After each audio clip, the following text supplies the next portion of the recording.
Welcome to Wednesday, October 22nd, 2025, your Day Weather Podcast.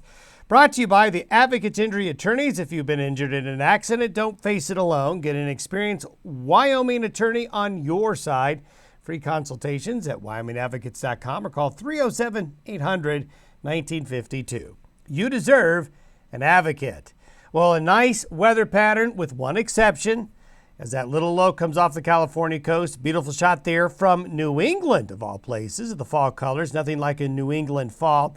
But basically through Saturday, we've got some nice mild days. We do have that system coming out of California that will spread some showers across the Great Basin, Colorado, into Kansas and Utah, and into the plains. But a lot of the rest of you will enjoy, through Saturday, some really nice weather conditions. But the Pacific Northwest will start to feel the effects of that strong Pacific jet stream crashing into the Pacific Northwest this weekend, starting as early as Friday.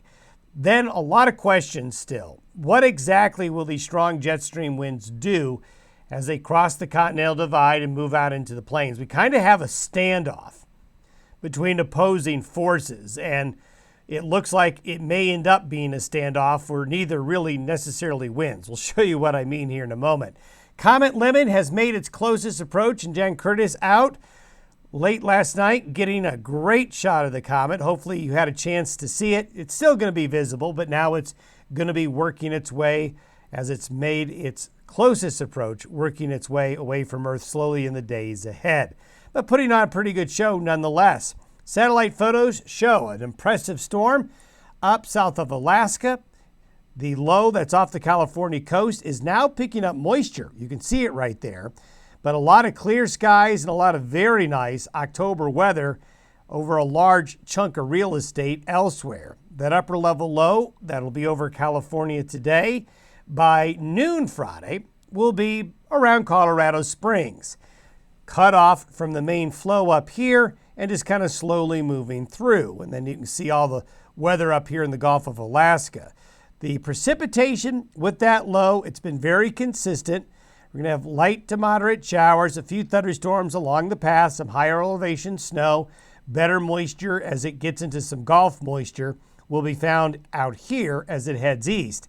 All this moisture up here by Friday into Saturday is coming in from those strong Pacific jet stream winds. And then you can see there's a large chunk of, well, not a lot going on here between now and Saturday.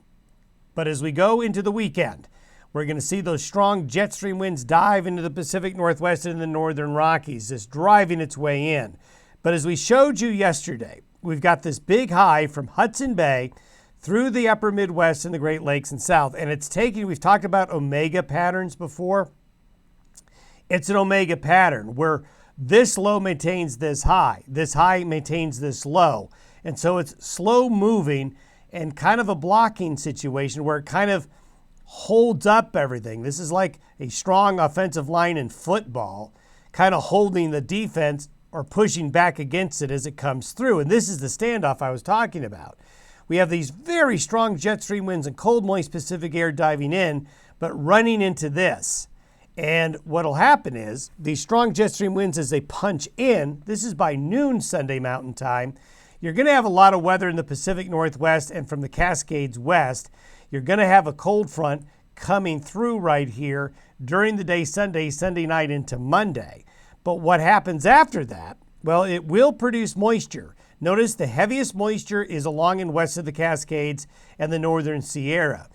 There's not going to be a lot of deep moisture getting further east. The mountains here are going to catch a lot of it, and it's going to swing through quickly. So there may not be a lot of heavy precipitation here, but some as we get into Sunday night into early Monday morning. What happens as it crosses the divide?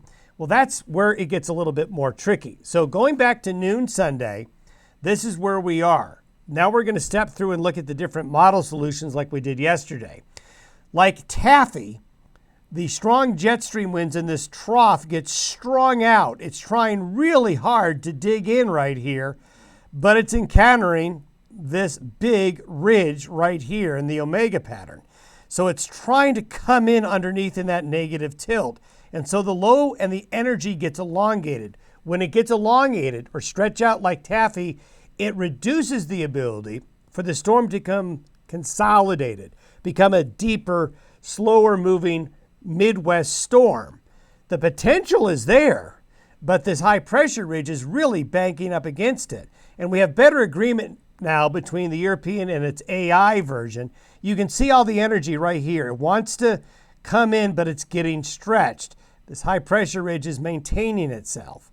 The Canadian model is not as stretched. It's consolidating more energy back here, but it's similar. The GFS is similar as well, consolidating more energy over Minnesota.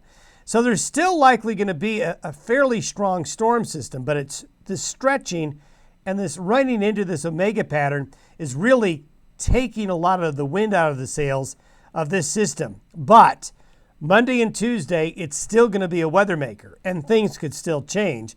The UK Met model, which we showed you yesterday, that was breaking off the storm down here, is now really having problems. It's really stringing it out, taking a big piece up towards Buffalo, hanging a piece of energy back over Nebraska. So there's still a lot more to this story, but it does look like this ridge system is going to really battle this trough coming in and those strong jet stream winds. And this has implications down the road, because if this pattern evolves somewhat similar like this, especially something like this, this is going to then allow more in the way of Pacific energy to come in at the end of October and into early November. It kind of changes the dynamic a bit. And we see that if we go out a little bit further.